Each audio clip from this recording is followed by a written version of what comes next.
a little tour of Mahara right now. Just reminding ourselves of where I put the recordings. And you'll see that I've added a few new pages for this module 2 that we're starting to work on. So does someone want to share their screen and be the visual guide?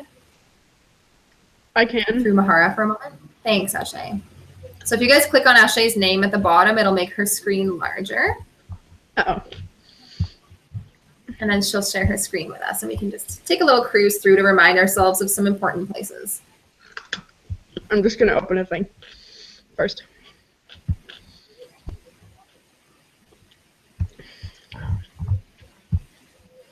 And if you're wondering, yes, I am eating carrots. Carrots. My favorite snacks. Carrots and apples this time of year. We bought like a 50-pound bag of carrots for $8 in Victoria because we found this farm that they had massive bags of carrots, and my dad's like, we have to get them. Such good. Are they good? Are they sweet, or are they so like good? No, they're like feed carrots, and I don't know why, but they're so good. And so I was thinking, I'm like, are those designed usually for horses? Like they're really crappy carrots? Yeah, they are. No, they are, but apparently they're good this time. Sweet. I know that they're good this time because I'm eating them. So I have like a couple hundred carrots sitting outside my front door.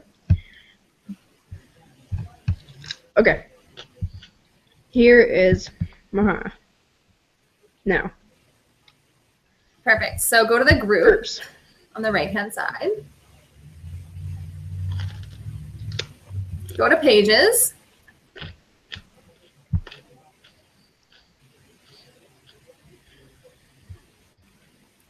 And then scroll down. So the first page is the recorded sessions. For some reason, Halima, your biology module 1 page is there.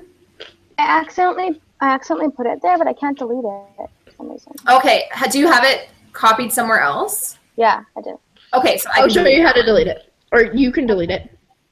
If you just go, there's just a little garbage can symbol beside it that you hit. Oh, okay. Yeah, not the edit one, but the one beside it. Do you want me to remove it? Sure. Okay. Perfect.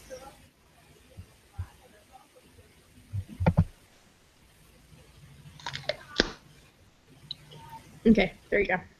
Thanks. So yeah, we try to keep this group for the group work, and then you guys each individually have your portfolios with your pages going on. So there's the recorded sessions work. You see module 1, part 1, module 1, part 2. And now we're introducing, this is where the course starts to get interesting, is that I start to introduce multiple assignments at a time, because certain assignments, just like you guys noticed with the herbarium, take a little bit longer. So once you might have your plants and you might have done your write-up, but you have to wait for things to dry. Or you might notice the ground starting to freeze, and we need to speed up some of these projects that are in the ecology unit before there's snow on the ground. So I have 2 projects that I'm introducing to you guys that we'll be working on over the next 2 weeks. And then it's Wellness Week. So you get these 2 weeks to work on these 2 projects, and then Wellness Week is an opportunity to kind of, take a break, but also catch up if you feel like you're a little bit behind, knowing that the group will not be moving forward. So let's take a look at Module 2, Part 1, Relationships within Ecosystems.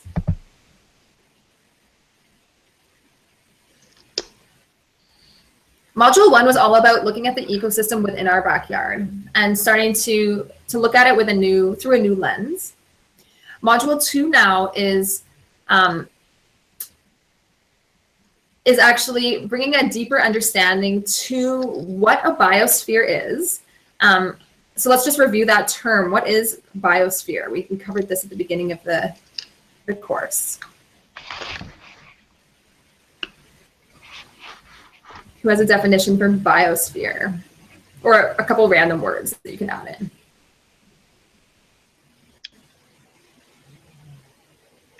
I should know this, but it's not coming to me. What does bio mean? Like everything. Like the biosphere. A bunch of ecosystems together in a sphere. Totally. Yeah, because bio means... But yeah.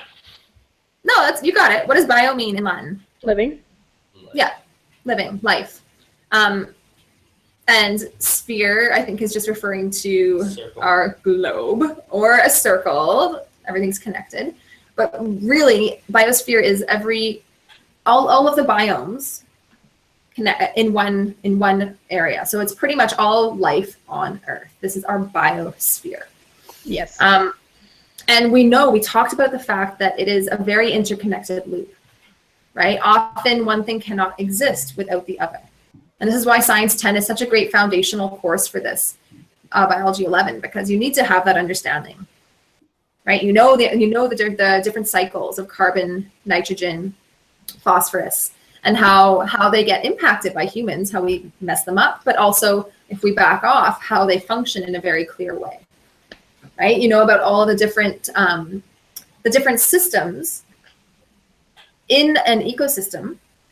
So from the smallest decomposers who are breaking down that ground matter, that detritus, breaking it down into soil, up to the producers, which are all of the greenery, right? All of the food essentially for the primary consumers. And then there's the secondary consumers that eat the primary consumers, the tertiary consumers that eat the secondary and the primary. And we can see that chain goes on. So we have this understanding that everything is connected to everything else. This project takes us into a really interesting role where we kind of play God for a moment. We actually create our own biosphere. And it needs to be a biosphere that is going to thrive on its own without you adding water every day or adding soil and food in every day, or getting little plants and plugging them in every day. You need to actually create something that will be a closed ecosystem that will sustain itself. Has anyone done this before? Okay, scroll down a little bit before we read about it. Let's just down to here. Scroll down to the 3 pieces at the bottom. So look at this guy. He's like my new favorite. My new favorite discovery, David Latimer. And I want, can you grab that link for us, Ashay? This link?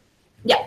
So just press play for a second and then pause it and grab the YouTube link. So if you click YouTube, it'll open up. And just grab that URL for us.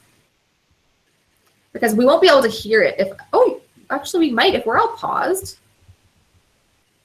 And if you press play. No, but I've got headphones in. Yeah. So what you're going to do is just paste the link within our chat box here. And I want everyone to go to the left-hand side of their screen. There's 3 dots. And I want you to click Add Apps.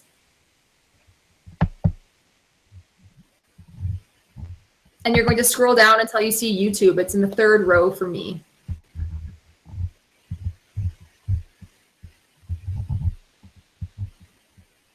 Tell me if that works for you guys. Works for me. Yep, I'm ready. Yeah. Okay, maybe tell me if it doesn't work for you and be honest, because I do want everyone in here. Just give me a moment. It's being very slow.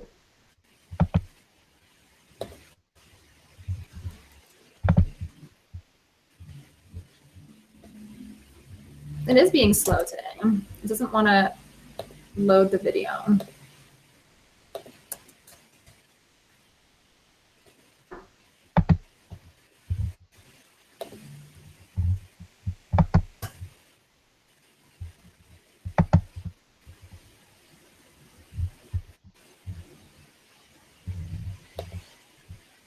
We'll wait just a moment and then watch this together.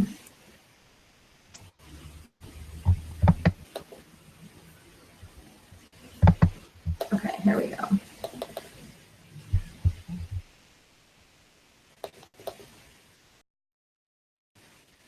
Paste.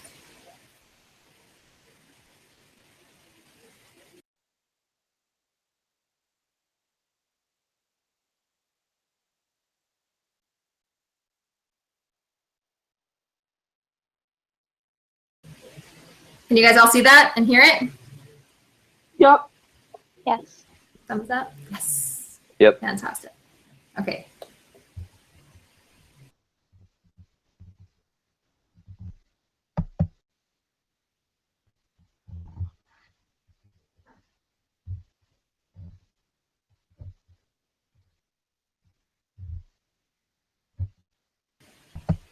How's that epic music, right? So good.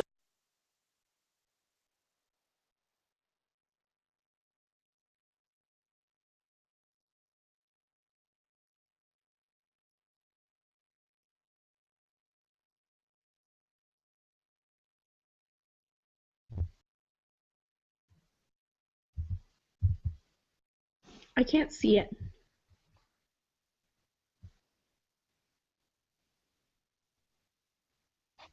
Oh, there we go. It's coming.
The rest kind of just like blabbers on and on about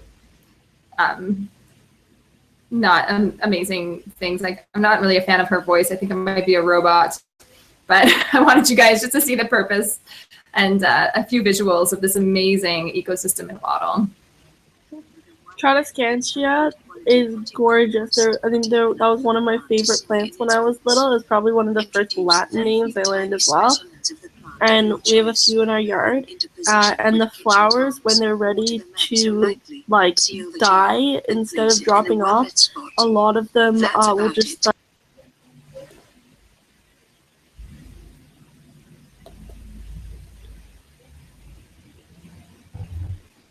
Here, we can exit out of the YouTube. Sorry, Anna, you cut off at the end there. When the plants are about to, or when the flowers are about to die. Ready to die, instead of actually just like falling to the ground, turning brown, it melts almost into like a liquid. Pretty cool. Oh, beautiful. Wow. So yeah, so that's just one of the ecosystems that's been created in a bottle. And this is one of the first projects for Module 2 is getting your own ecosystem going. And I know that my ground here, when I wake up in the morning, it's pretty frozen right now. During the day, it warms up. So make sure you guys go out midday to gather all of the things you need for your ecosystem in a bottle. And let's take a look at some of the requirements. If we go back to Mahara, and maybe I can have someone else share their screen now. Who wants to share their screen? I'm just trying to find the page for myself, so I can't do it right now. Okay, here, Anna, how about you?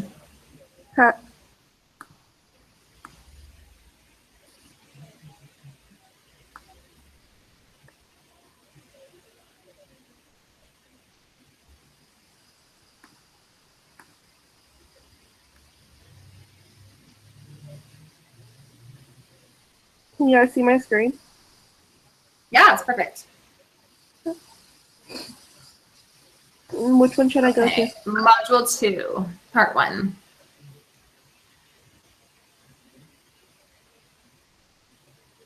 Sweet. So we'll look at this Google Doc together. So this is the single activity in the module. So this really, there's a possibility I might try and add something else at the end, because there's a few other things that are related to this topic, but I just wanted to start with this one activity for this module.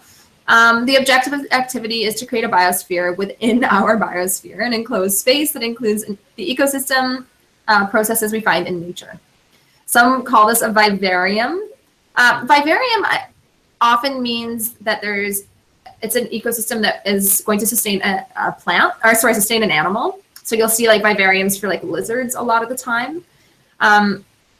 Terrarium is another word that is often used, but then it means that there's no water. I think it's more just air plants.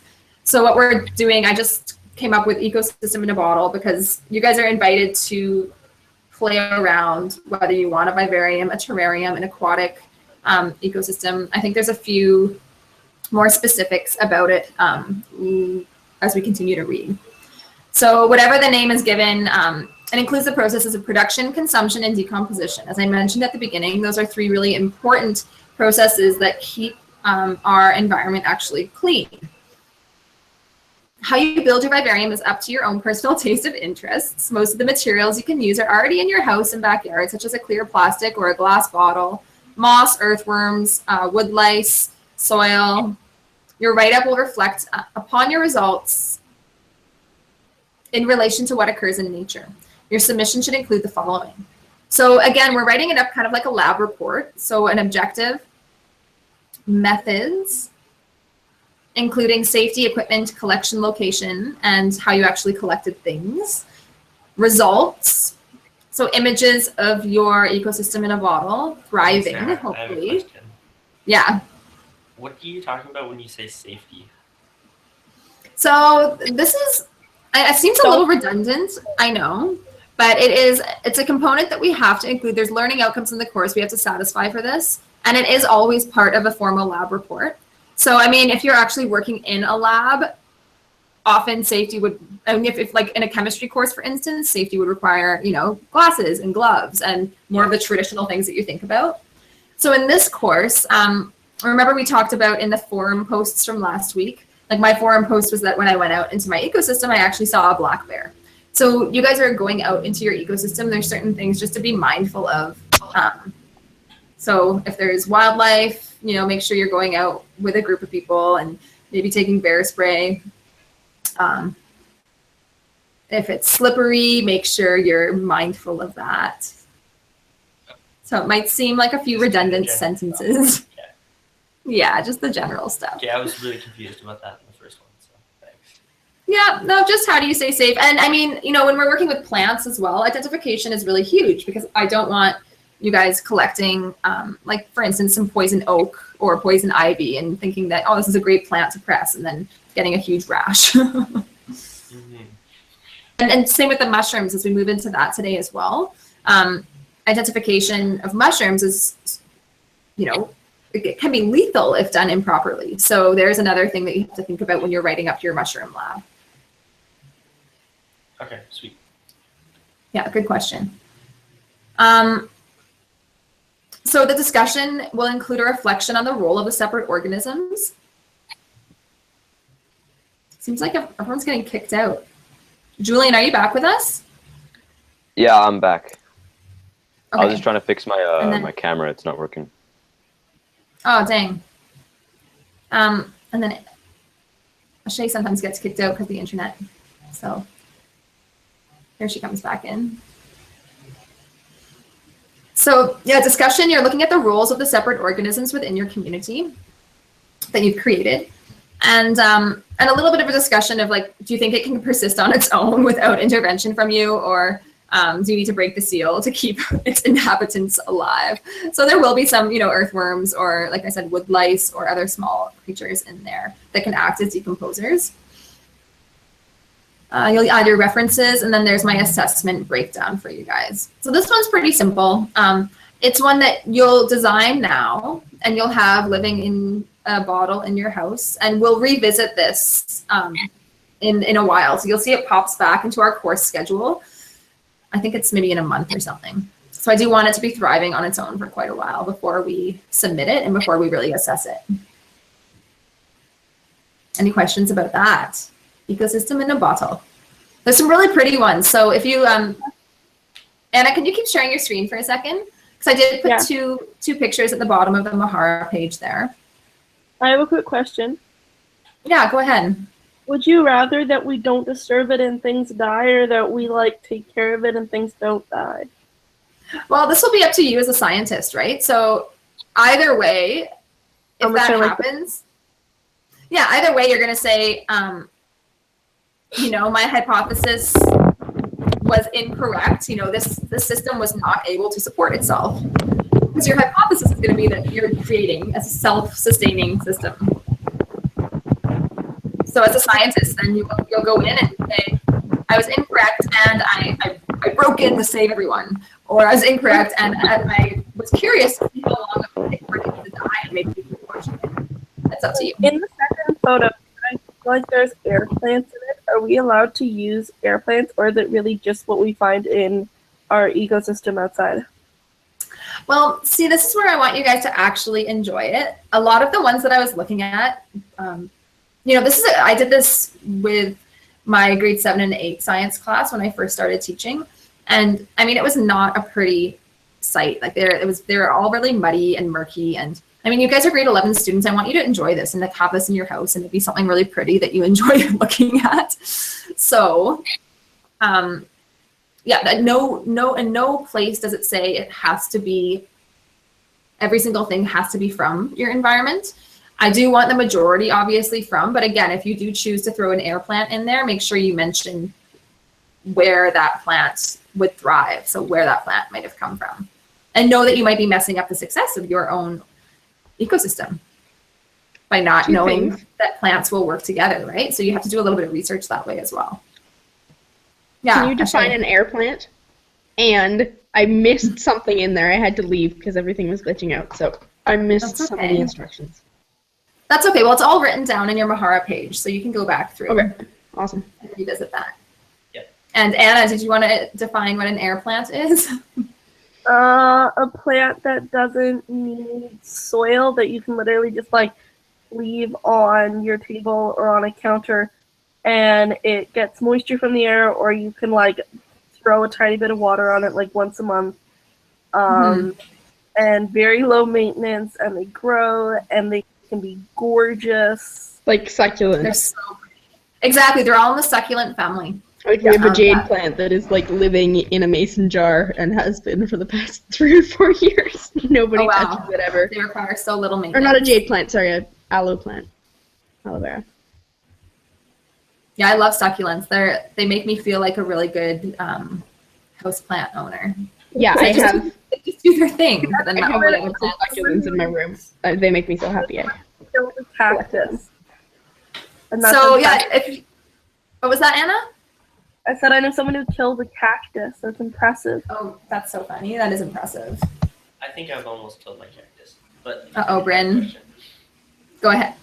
I'm going to be going away for a week or so. So should I try to maybe have my thing done and then just leave it for a week? Yeah. That's perfect. That'll be a great test. I'll just come home and get a nice surprise or not. Yeah. See how it goes. So yeah, I pulled those 2 do-it-yourself terrarium pages from Pinterest. And I do like using Pinterest for examples and for inspiration, especially when it comes to more of these kind of creative projects. So you guys are free to use the directions from either of those, or just to go online and find your own directions. You can't really go wrong right off the bat. So as long as you have sort of the major components that we've described there. I have a question. Decomposers, consumers, and producers. When you said, and I probably missed this because I haven't been here, but when you said the layout should look like, what did you say? A lab report. Lab report. Yeah. Should that be for all assignments always? I believe I try to write that in the document. So you'll see that the document is laid out like a lab report, right? Where it says objective and then personalize this. Yeah, so if you missed that for your first project, don't worry about it, but try to start getting in the habit, because that's also another thing I want you guys to walk away with, is just getting in the habit of professional writing. So in science, that means, there's labels, there's short, succinct descriptions. So, often I ask you, okay, who was the collector? Even though I know it was you, put your name down, put the time that you collected something. So all the evidence, whenever I ask for that, make sure it's there. The idea with any scientific report is that if someone else were to pick up that report and read it, they would be able to mimic your exact results. Right? So if Bryn ends up killing his terrarium, and I went and picked it up and followed his exact results, my terrarium would also die. So it has nothing to do with the scientists, their own touch. It's very, very linear. So that's why we like doing the scientific reports, is that it's a good documentation. Okay. Yeah. And sorry, Bryn, I have faith in you. I promise. I'm really interested to see how it's going to do. I'm thinking about it. It's going to be confusing. It's a little confusing. Yeah, I mean, I'm trying to picture how it's going to go in my head. I know. Does it need to be covered? It does need to be an enclosed ecosystem. Yeah. Okay. So your bottle does need to have a lid. Yourself terrariums that wouldn't work because it does actually need to be covered. You're right. So make sure those are just for inspiration to see, how people are doing it or making them look nice, but please do follow the descriptions in the assignment itself, the write-up that I need. Yeah. And then, so yeah, this is one project that we'll have on the go right now. And I do want you guys to get started on that as soon as you can. And then Anna, if you could go back and skip to the second page now. So module 3. So module 3 takes us a little bit deeper, structures within organisms. And I don't know why that's not showing up. Maybe it's still loading. Oh yeah. So mushroom 3, I know you guys, some of you are really excited for this one, is mushroom identification. So I have an article for us to read as a group today. I think I'll start off with explaining the project to you guys, and then we can go into this article as our closing piece, just to get us really excited and learn a little bit more about the magnificent fungi and their communication systems. So for your mushroom identification lab, again, I want you guys out there as soon as you can, because as you know, this is prime time for mushrooms, and as things start to freeze, we'll start seeing less and less. So I want you, of course, they're still alive, as you'll learn about in a moment with this article. We learn that there's this crazy communication system underground highway, if you will, of action. But we need to actually be able to gather mushrooms and collect them for this project. What if there are like almost no mushrooms where you live? Then you might have to go to the store and purchase a mushroom. Okay, I hope it won't. I'm sure you'll be able to find at least one mushroom in your backyard. I should be able to find one, but there's only one type of mushroom that grows in our backyard, and that's it. Mm-hmm. But even like if you go back to the spot where you went for your hike for your ecosystems photo tour, yeah. So you guys might have to venture out a little bit on a hike with a purpose. Take some friends with you, and enjoy nature. So let's read about this. You may have an idea that there are 3 kinds of mushrooms: table mushrooms, poisonous mushrooms, and mushrooms you should not eat because they might be poisonous. However, there are many more kinds than that. In BC alone, there are between 5,000 and 10,000 species. In actual fact, very few mushrooms are deadly poisonous, and these are not the common species. Just handling any mushroom is not dangerous. Also, don't forget that the mushroom is just the reproductive part of the whole organism, the fungus. If you have ever seen white hairs while breaking apart rotting wood, you have seen other parts of a fungus. In this assignment, you'll be identifying a mushroom and researching its interactions with the environment. Your submission should include the following. So again, Tatiana, this one will be in that lab report write-up. So the objective, to identify some mushrooms, the methods. This section will include, and again, similar to all the other projects, the results. So this you'll include images of the mushroom. So I'm really just asking for one, but again, if this is something you guys are passionate about, go ahead and go wild. For the project, submit one, but when we revisit this in your portfolio at the end, feel free to submit a couple more. Images of the mushroom, including the entire mushroom in profile, the cap from above and below, a vertical cross section, so bisection down the stalk of the mushroom, and a spore print. This is really cool. I've included a few videos at the bottom of this page teaching you guys how to do spore prints. Oh, they're so fun. I love doing them. It's the most beautiful artwork. And it's really, really cool because spores, that's the reproductive component, right? So it's really cool to actually see how these spores are released. We'll release them on a sheet of white paper. And if you can't find mushrooms in your backyard, that's where you could go like get a portobello mushroom from the store because they make really beautiful spore prints. Yeah, so then in your discussion, you are including a reflection of how you felt about the process of identifying your mushroom, including how confident you are in the identification, and including a description of the ecology of the species you identify it as. So where its habitat was, maybe what it eats, if you can learn that, and what other organisms it may interact with. So again, it's not huge, right? I'm just asking you guys for one mushroom, and it's got all the assessment there. And at no point will you be eating the mushroom unless you come from a background of mushroom collectors, like someone like Ashay, whose family does that as a family tradition. But if this is new to you, pardon me? Or you go to the store. Yeah, but if this is new to you, please just honor that the biology of fungi is a huge topic. I remember taking my first biology of fungi course in second year university, and that's when I really started to fall in love with mushrooms because the professor was so passionate and really quite humble and introduced mushrooms to us with that honoring that, yeah, there's a lot of edible mushrooms, but there's also a lot of poisonous mushrooms. But just through touching them and learning about them, not the poisonous part, it's actually the consumption. Although I will want you to wash your hands after you've been out. Yeah, don't lick your fingers if you don't know what it is. Exactly. So yeah, so that's another quite clear description. And remember, you guys all have access to this in Mahara, so you don't have to memorize any of the stuff I'm talking about today. I'm also recording the video, so you can watch it later if you want. Any questions about either of those two projects? Pretty fun stuff, eh?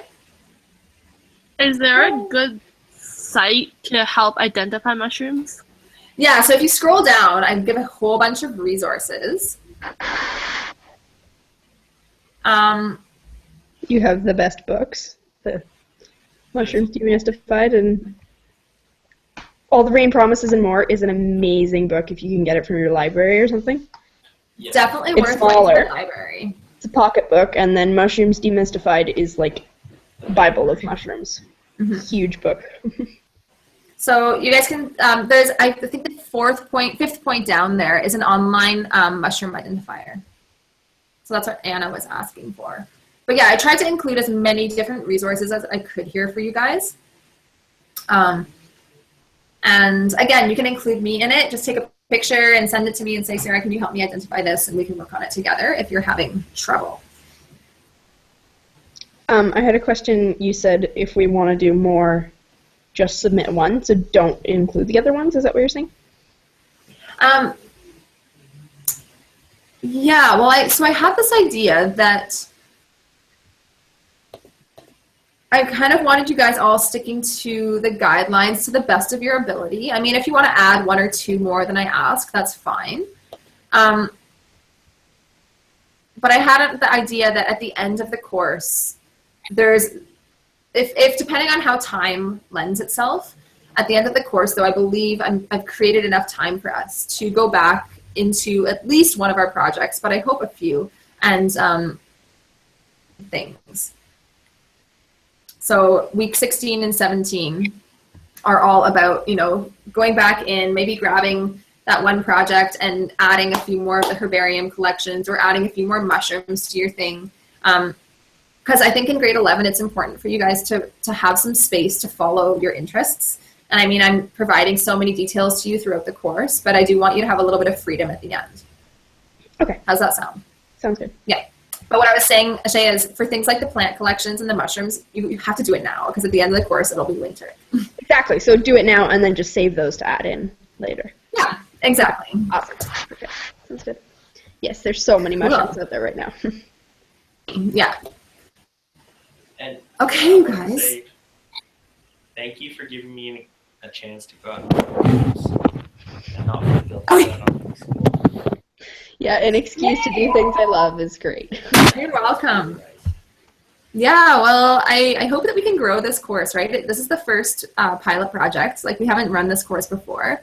And we designed it for people that just, they want to be outside and want to be exploring the environment around them. And that's what Biology 11 is all about. So, I mean, there's a few other things coming up, like a fish dissection, which is kind of weird. And, we're covering different learning outcomes Are you kidding? with that one. But yeah, for the most part, it's a pretty exploratory course. So I'm just so stoked that you guys are all have taken the time to move through this course with me. Let's go back into our agenda for our last piece today. And click on read this article. It's a BBC website.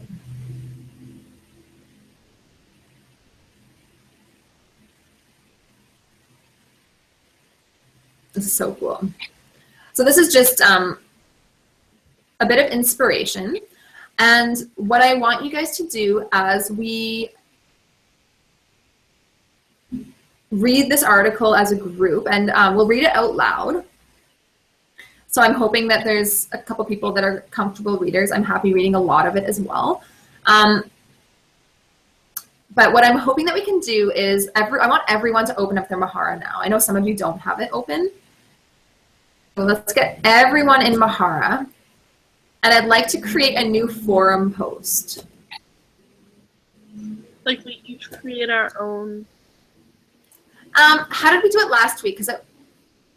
Or one of us creates like a post. Can we comment on that post? Do you guys remember? Yeah. We should be Okay. able to how to. Anna, do you want to create a forum post for this article? Sure. In the biology big ideas workshop. Yep, under forums. So along the top, you guys, where you click on pages, I think 2 before that is forums. It's one before and it's forums. I just can't find where to make a new one. Oh yeah, 1 before it. Perfect. So forums, new forum. It's in the on the right-hand side underneath the word workshop. And maybe you don't have that. Maybe I do as the administrator. I think you only do. Cool. I will start one then. We don't have that, yeah. And I'm Anna, I don't know learning if new you things about this still want to all be. the time. Anna, you're still sharing your screen. I don't know if you want to be doing that. So thoughts on It's a mushroom. screen share. Let's call it a fungi article. Actually, am I still screen sharing? Yeah, you are. Yep. Oh, no, you're good. Is it better? Yep. Really, I can still see it. Maybe it's just on my screen. Slow. Oh. No, you're right. It does still work. Okay, I'm gonna leave. When you click on her face, it's not screen sharing. It might just take a minute to stop. It seems like our connection's a little slow today. Mm-hmm. Okay, so now if you guys refresh your forums page, do you see thoughts on fungi article? How's that? Am I still screen sharing? No, you No. are better, and yes, I can see it, Sarah. Yeah, it's there. Perfect.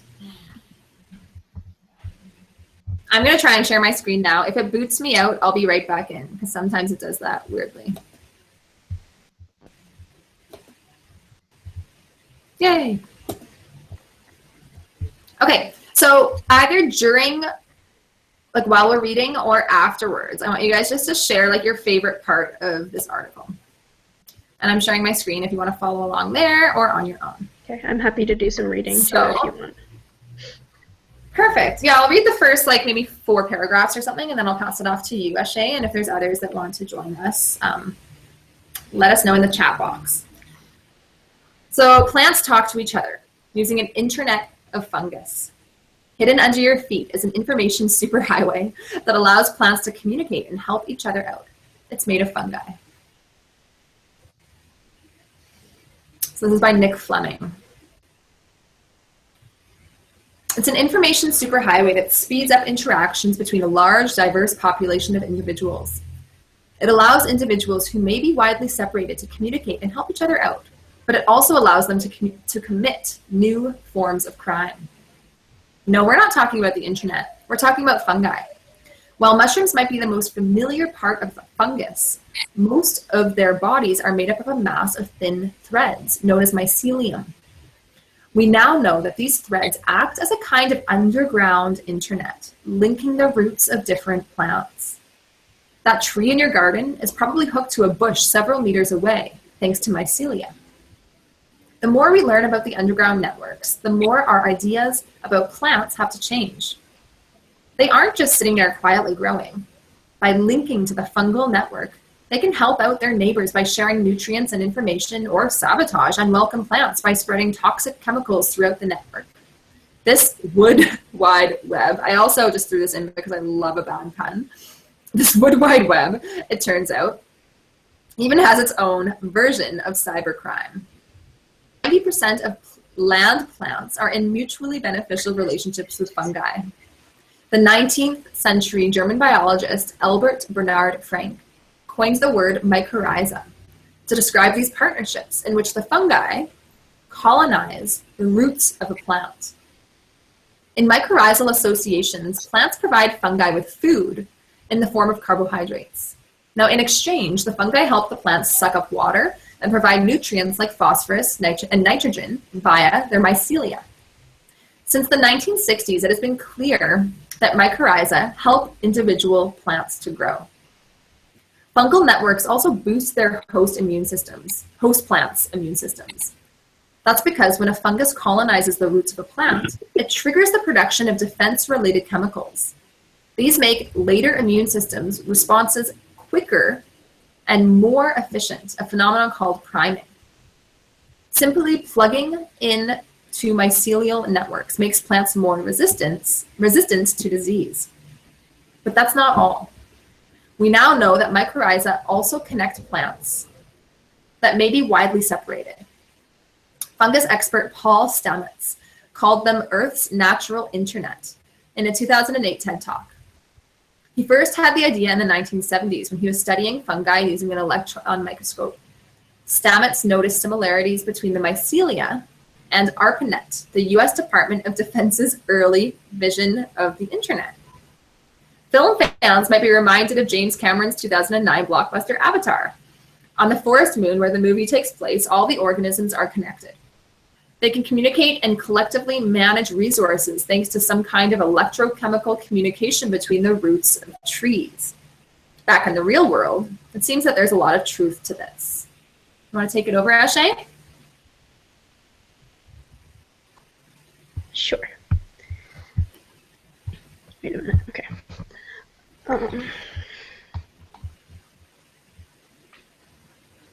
It has taken decades to piece together what the fungal internet can do. Back in 1997, Suzanne Simard of the University of British Columbia in Vancouver found one of the first pieces of evidence. She showed that Douglas fir and paper birch trees can transfer carbon between them via mycelia. Others have since shown that plants can exchange nitrogen and phosphorus as well by the same root. Simard now believes large trees help out small younger ones using the fungal internet.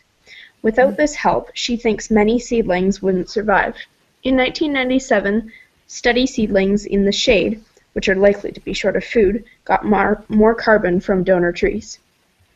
These plants are not really individuals in the sense that Darwin thought they were individuals competing for survival of the fittest, says Simard in the 2011 documentary, Did Trees Communicate? In fact, they are interacting with each other, trying to help each other survive.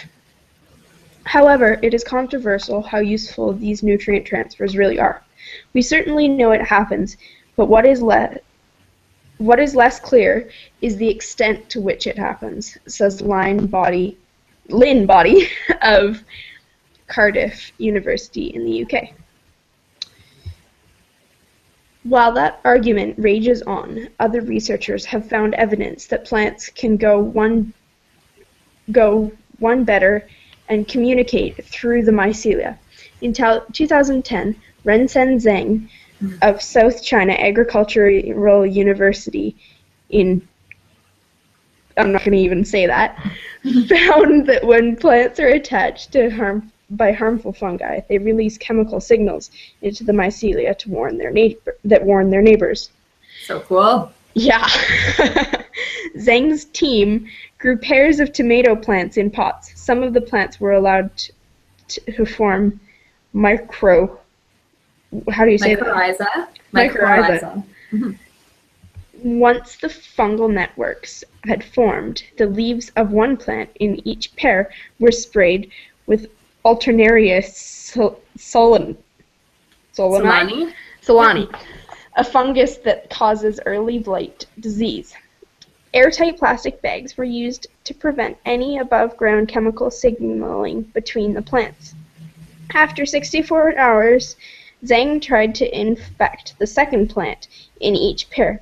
He found they were much less likely to get blight and had significantly lower levels of damage when they did, if they had mycelia. We suggest that tomato plants can eavesdrop on defense responses and increase their disease resistance against potential pathogen, Zheng and his colleagues wrote. So not only do the Mycorrhiza. Mycorrhiza allow plants to share food. They help them defend themselves. Thanks, Ashay. Isn't that amazing, you guys? Yeah. This underground network that is actually a form of communication, right? And look at that, in that situation, it's helping to spread, you know, an alert, putting up a little red flag saying, careful, to other systems. It's just mind-blowing what they've figured out here. Does anyone else want to read, or I can take up again? Okay, I'm happy reading. I really like reading out loud. So underneath that picture, you'll see it's not just tomatoes that can do this. In 2013, David Johnston of the University of Aberdeen and his colleagues showed broad beans also use fungal networks to pick up on impending threats. In this case, hungry aphids. Johnston found that broad bean seedlings that were not themselves under attack by aphids, but were connected to those via that fungal mycelia we're talking about, activated their anti-aphid chemical defenses. Those without mycelia did not. Some form of signaling was going on between these plants about herbivory by aphids, and those signals were being transported through mycorrhizal mycelial networks, says Johnson. And then that's just a picture that's not related, so scroll past.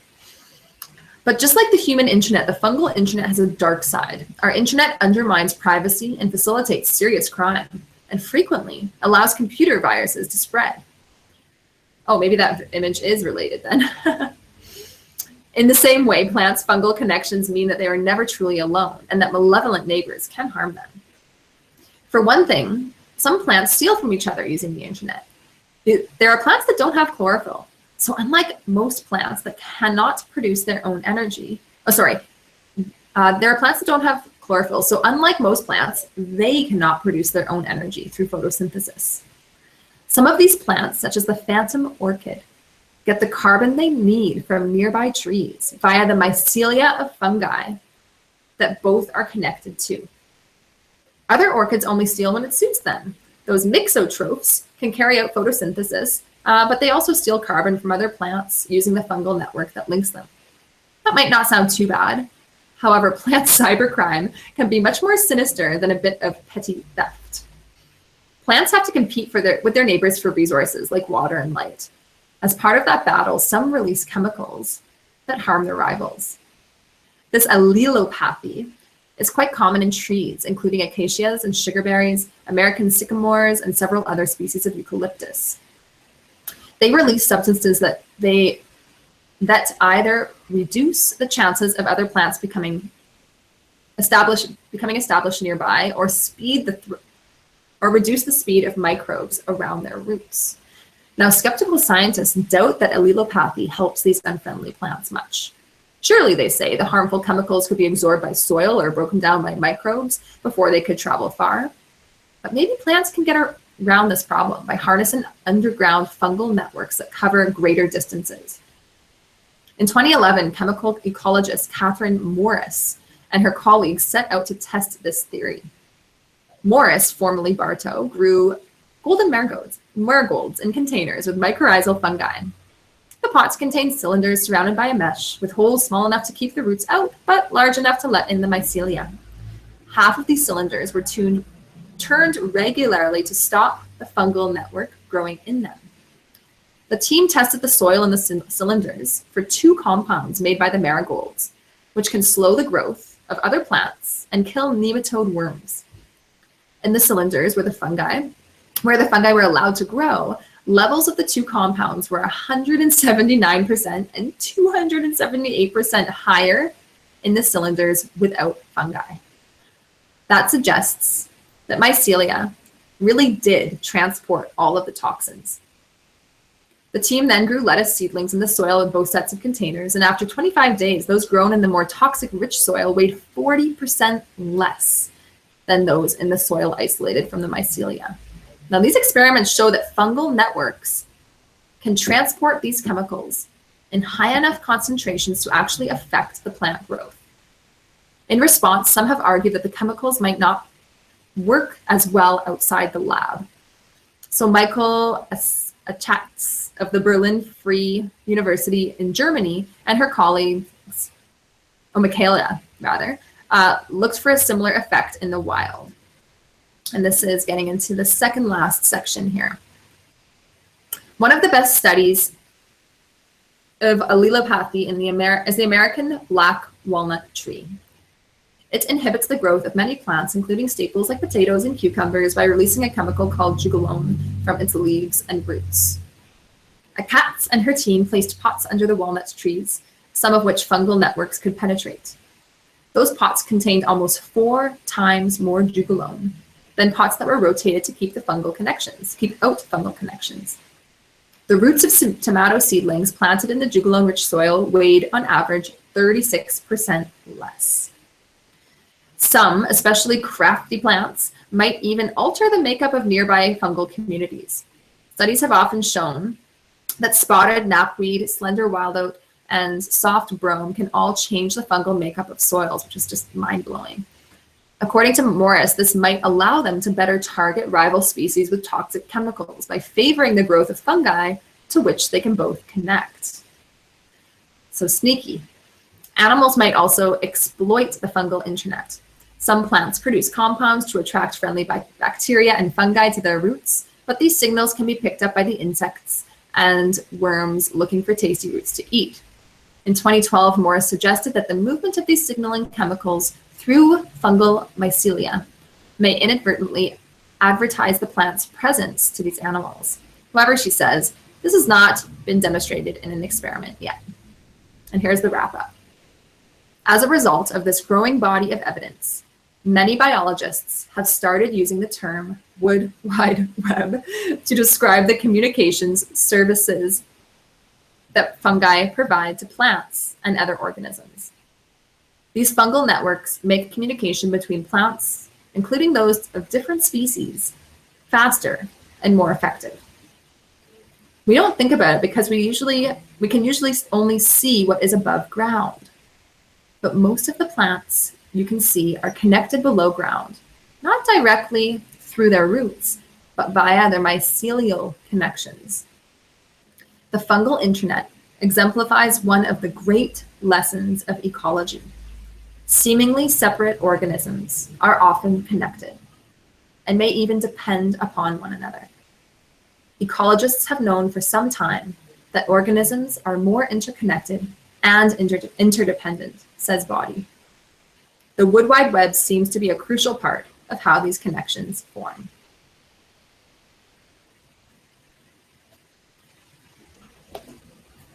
Whoa. Right? I know I was long, but I didn't want to make you guys read it on your own. So I thought that could be our wrap up for today, because even if all you get out of that is that things are more complicated than we might see at first, right? You see a tree, what's happening beneath that tree? So basic science, we always knew, oh, there's roots and, there's all these earthworms and decomposers going on. But now, as you shift into this next module in your Biology 11 course, learning a little bit more about ecosystems, but then what's happening beneath that, I hope that your minds are a little bit blown in terms of the power of these mycelial connections. Maybe a little bit. Maybe It's a little already bit. exploding. So I would like you all just to take about 3 minutes, skim through that article, and maybe there was one moment specifically where you just went, woo, wow, or one phrase that stood out to you. And I want you to add that into the Mahara forum for today. Okay, so open up the Biology Big Ideas workshop. Up along the top, you'll see About, Members, Forum pages. Click on Forums. And you'll see Thoughts on the Fungi article. Underneath it, you just create a new topic to share your thoughts. Where do you go So to again, make do you want to share your screen with us, Tatiana? I can walk you through it. It's a bit easier than me telling you. Okay.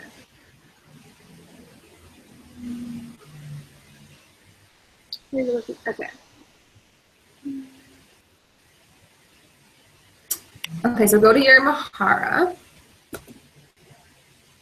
On the right-hand side, see the Biology 11 Big Ideas Workshop. Click that.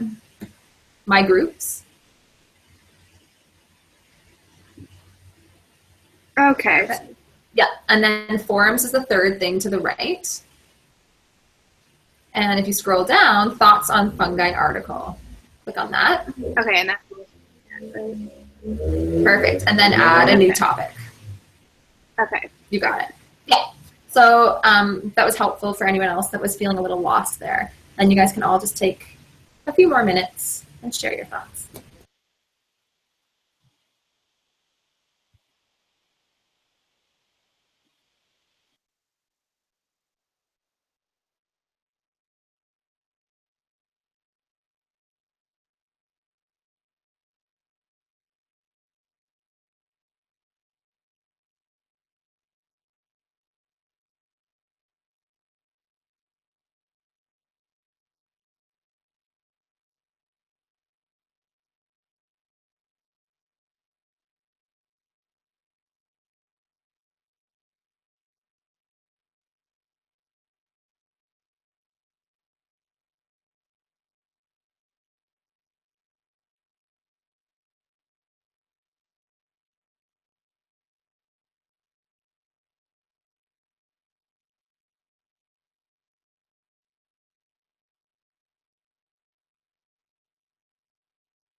Okay, so I should go now, Sarah. Is that everything I need to know for today?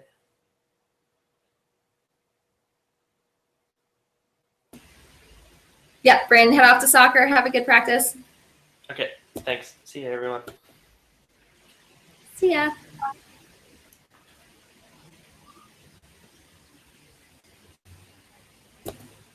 All right.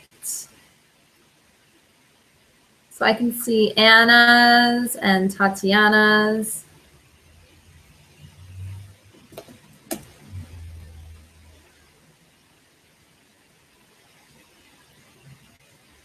And Halima's title, What Blew My Mind. Awesome.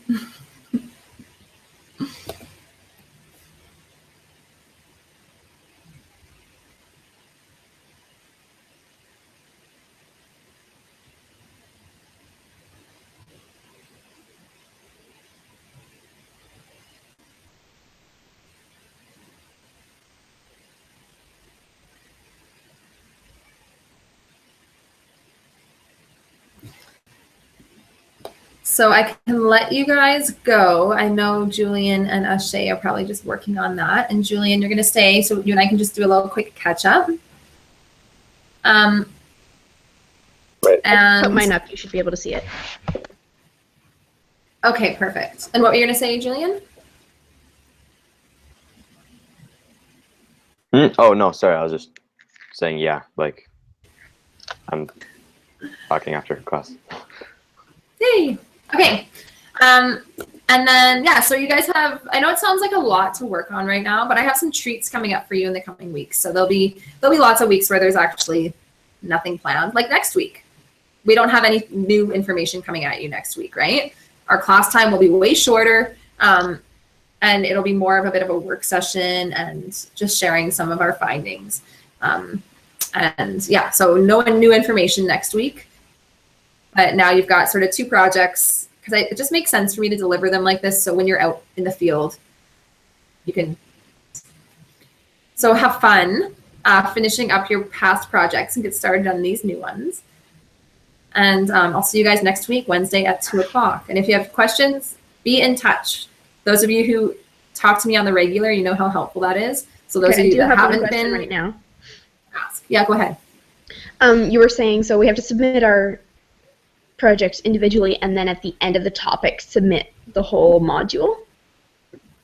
Is that right? The only time you had to submit the first one individually was to get to the funding, so that Activate Your Learning.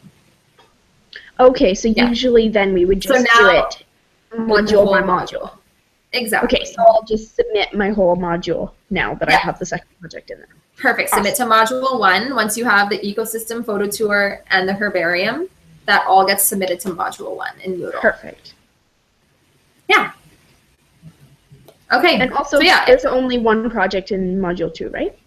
yeah, just one project in Module 2. Perfect. Yeah, easy peasy. All right. Thanks, you guys. That was fun. Thank you. Thank you. Yeah, you're welcome. Glad you can make it today, Tatiana. Did you Feel want free me to stay. Yeah. Yeah. How about you stay too, and we can just kind of go over a couple things. Okay. Bye, everybody. Bye. See you, Halima. Bye, everyone. See you later. Bye. Bye, Anna. Cool. Tatiana you're familiar with Mahara, but Julian is kind of just learning the ropes of Mahara, right, Julian? Yeah. Can you share your screen with us so that Tatiana and I can just kind of walk you through a few things? And then I'll walk you both through how to submit things into Moodle, because that's kind of confusing on its own. Okay.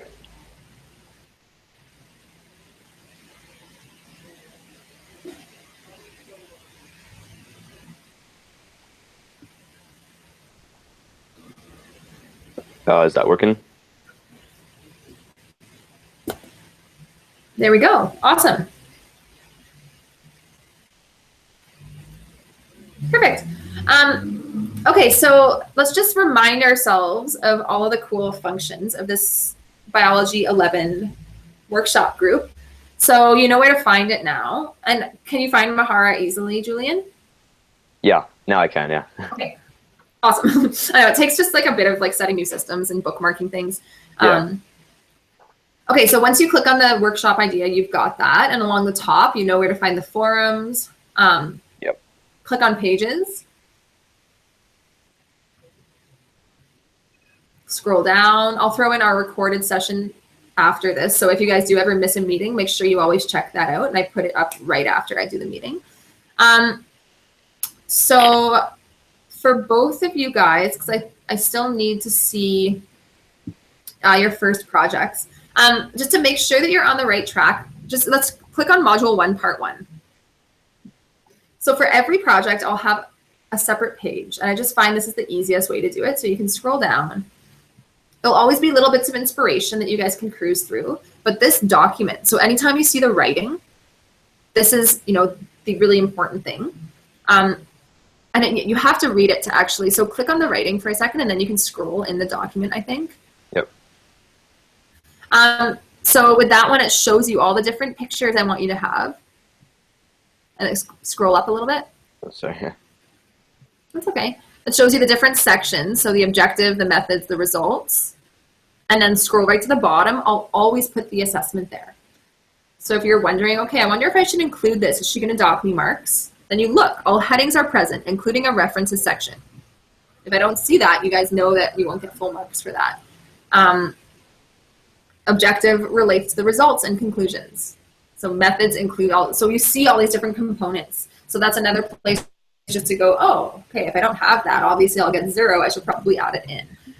Always checking that before you submit things to Moodle, because ideally you guys can all get 100% in this course, right? Because it's a science course. It's very laid out. I'm not asking your opinions usually about things other than in the forums, just to get you to participate and hear that. But in the projects, it's very clear. So once you have checked that out, now go to our Moodle course and keep sharing your screen, Julian, because this is really helpful. Okay. So go to the tab that's to the right of this one. And then click on My Courses. So yeah, up to Learning, My Courses, perfect. And you see Biology 11 right there. Click on that.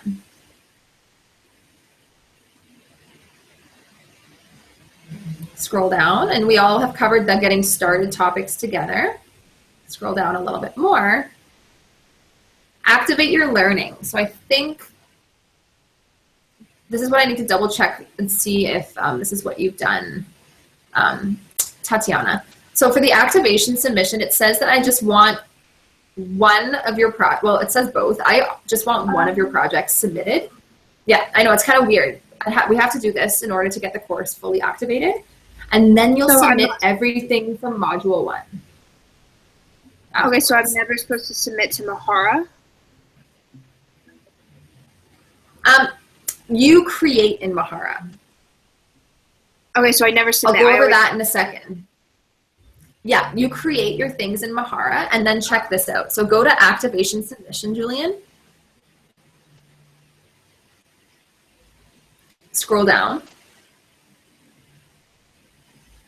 Oh, so you've already, oh, no attempt. So we'll add submission. Scroll down.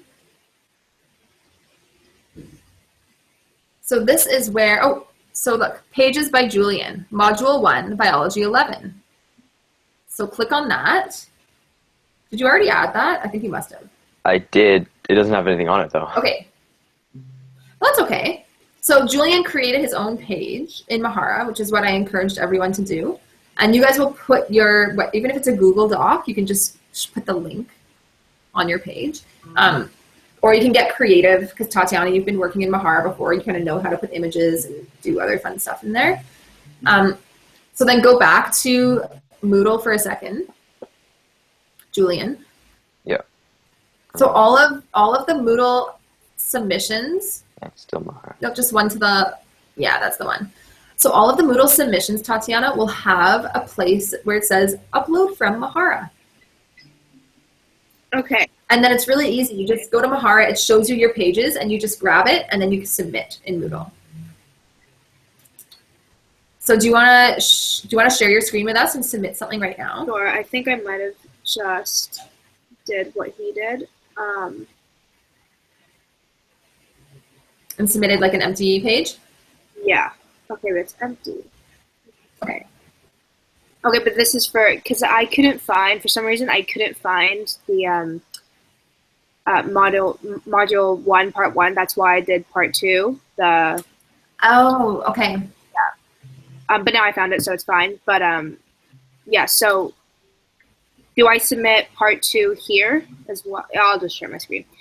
You can, I'll get you to submit your part 2 right now. Like whatever one you do first, I want you to submit it so that I can get your course activated. Yeah. Okay, I'm screen sharing. So share and I'll help you. So this is I'll not help you where through I'm supposed to submit it, right?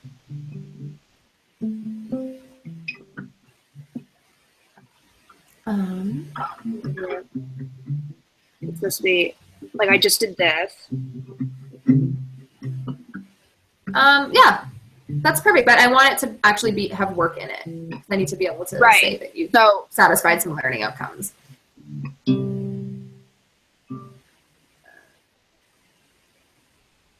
Okay, so which one is this? Where am I supposed to submit module 1, part 2?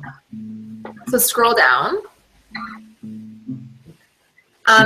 So there's the activation submission. Eventually, once you have everything for module 1 done, scroll down again, and you'll see module 1. And that's where I want you to submit it. It's called a learning checkpoint. Okay. So you'll submit your whole module there. Okay, so first I need to finish module 1, part 1, and then I can submit everything. The whole module, yeah. Okay. Okay, so I can't submit anything now. You can submit, you said that you've done part 2. Yeah. Submit that to the activate your learning part so that I can at least mark something. Yeah. That makes sense. Okay, so- Hopefully you're able to switch it. So you mean this one? Yeah. Can you switch it there? Oh, I don't know if it's going to let you. That's weird. Oh, I can't edit it. It's Oh, so can I edit strange. it here? Oh, there. Perfect. Yeah. Okay.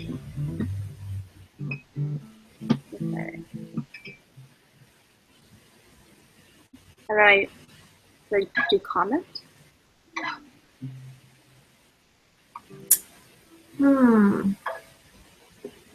It's not letting you like pick from Mahara though, which is weird, eh? Oh, just maybe this word. Oh, it's a comment.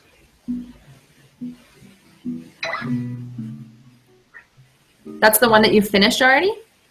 Yeah, so this is module 1, part 2. Okay. That's fine. Perfect. As long as something's there, I'll be able to find it. Nice. Okay. And then, yeah, once you've done everything for Module 1, just submit that into the Module 1 chunk in the course in Moodle. Okay. Make sense? Yeah. Okay. You're good to go, Tatiana. I'm going to hang out with Julian just for another minute. Okay, thanks so much. All right. You're talk to you welcome. See you next week. Bye. Okay, Julian. Hello.